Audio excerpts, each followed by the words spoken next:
She's special and she reckless. Baby, you're my bestest friend. Yeah, she my bestie. My love for you is endless. Nobody else can end it. And when I get the money back, then baby girl, you can spend it. And everything is alright. I like how you doing. Même si elle n'est pas encore terminée, elle a déjà dépassé à la tour A, B, C, D et E qui sont juste là à côté. Vous voyez, elle a déjà dépassé, mais je pense pas qu'elle est même à 70% de travaux, je pense pas. Environ 70% de travaux. En tout cas, pour vous dire que ce sera très haut, ce sera vraiment très haut. La tour F est un projet de gratte-ciel qui s'élève dans la commune du Plateau, où les travaux ont commencé en juillet 2021. Ce projet s'inscrit dans le plan d'urbanisme de la ville depuis 1970. Les gars, je vous résume un peu l'histoire de la tour F. Voilà.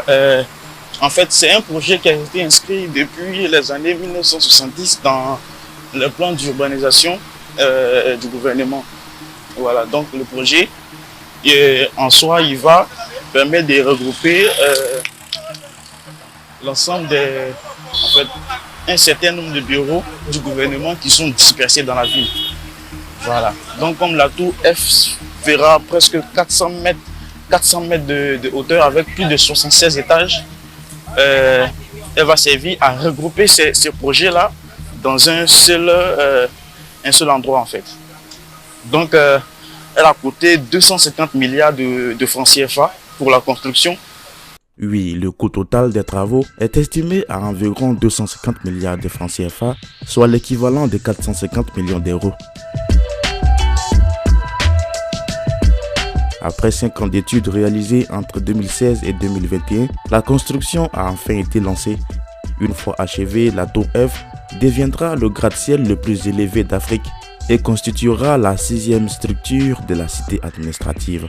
Initiée par le ministère ivoirien de la Construction, du Logement et de l'Urbanisme, qui est le maître d'ouvrage, le projet est développé en partenariat avec PFO Africa en tant que promoteur et concepteur. La réalisation de la tour est assurée par l'entreprise belge B6.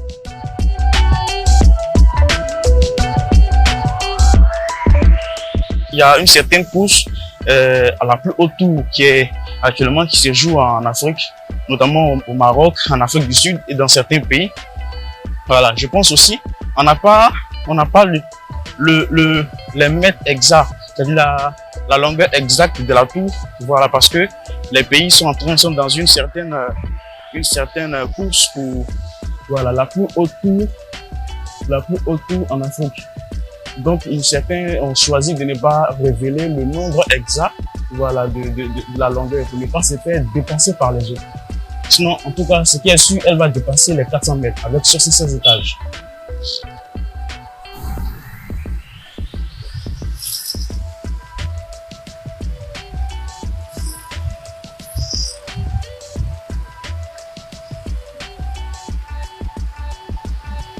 Malheureusement, les gars, je n'ai pas pu avoir accès à l'intérieur. J'ai eu à échanger avec certaines personnes qui travaillent là-bas. Voilà, pour le moment, l'accès ils n'ont pas encore donné accès pour que les gens puissent aller visiter, parce que bien évidemment, c'est pas encore terminé. Voilà, donc c'est quand ce sera terminé que les gens auront accès à la tour pour aller la visiter. Donc, malheureusement, on n'a pas pu avoir accès, mais ils m'ont donné l'autorisation de faire quelques plans drones pour pouvoir intégrer dans la vidéo. La course à la plus haute tour en Afrique est une compétition entre plusieurs pays africains pour construire les bâtiments les plus hauts du continent, symbolisant le développement économique et l'attrait pour les investisseurs internationaux. Parmi les principaux acteurs, le Maroc a inauguré la tour Mohamed VI à Rabat, culminant à environ 250 mètres. L'Égypte est en train de bâtir l'Iconic Tower dans sa nouvelle capitale administrative près du Caire, qui devrait atteindre 385 mètres et devenir l'une des plus hautes. Le Kenya, de son côté, travaille sur la Pinnacle Tower à Nairobi, prévue pour 320 mètres. La construction de ces tours implique des technologies avancées pour répondre aux conditions locales, que ce soit climat, risque ou sismique, et nécessite des infrastructures urbaines adaptée pour la gestion de l'eau, de l'énergie et de la circulation. Cette course au gratte-ciel reflète donc la volonté des pays africains de redéfinir leur place sur la scène mondiale et de montrer leur développement et prospérité à l'international. La Tour F à Abidjan, dans la commune du Plateau, en Côte d'Ivoire, est conçue pour devenir le plus haut parmi tous ces gratte-ciels, atteignant plus de 400 mètres de hauteur avec 76 étages. Son architecture moderne et innovante, intégrant des éléments distinctifs de l'identité culturelle ivoirienne, la rendra facilement reconnaissable dans le paysage urbain.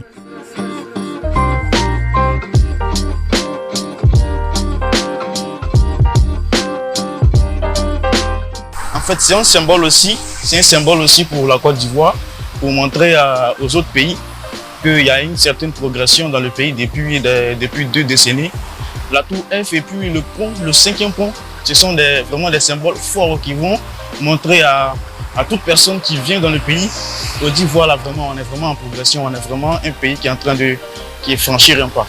Voilà, donc je pense que la taille, tout ça, franchement, c'est impressionnant. Oui, effectivement, on l'a tous vu avec le 5e pont qui, à l'inauguration, a créé un tollé de réactions sur les réseaux sociaux et a attiré des milliers de visiteurs. C'était du jamais vu dans le pays et avec la CAN, cela s'est encore plus ressenti avec des centaines de personnes observées chaque jour sur le pont. Du point de vue international, le 5e pont d'Abidjan a renforcé la position de la Côte d'Ivoire comme modèle d'infrastructure moderne en Afrique de l'Ouest, stimulant la confiance des investisseurs et des partenaires étrangers. Ce pont moderne a renforcé l'image de la Côte d'Ivoire comme un pays stable et en développement, améliorant sa réputation auprès des instances internationales et des bailleurs de fonds qui y voient un gage de bonne gouvernance et de viabilité à long terme. Eh bien, ce sera la même chose pour la Tour F et elle aura un impact encore plus important.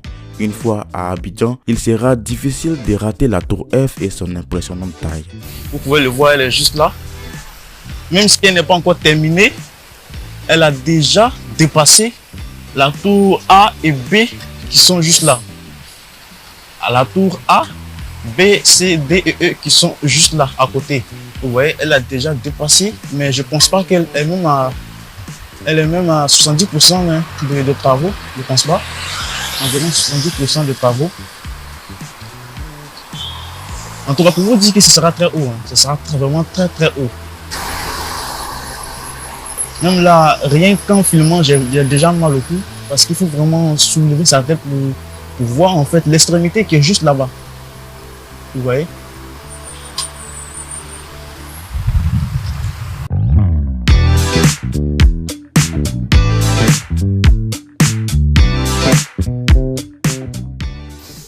Parce qu'aujourd'hui, ça fait la fierté de la Côte d'Ivoire. Parce que c'est ce genre de tout comme ça que nous on veut. L'évolution de la Côte d'Ivoire. Actuellement, nous sommes à 66 et à 60. Pardon. Nous sommes à 60. Parce que le président a mis déjà beaucoup de paquets pour que les Ivoiriens puissent travailler. Donc, ça fait beaucoup la fierté de la Côte d'Ivoire. Tout le monde est content. Tout ce que nous sommes en train de faire là-bas, c'est pour tous la Côte d'Ivoire.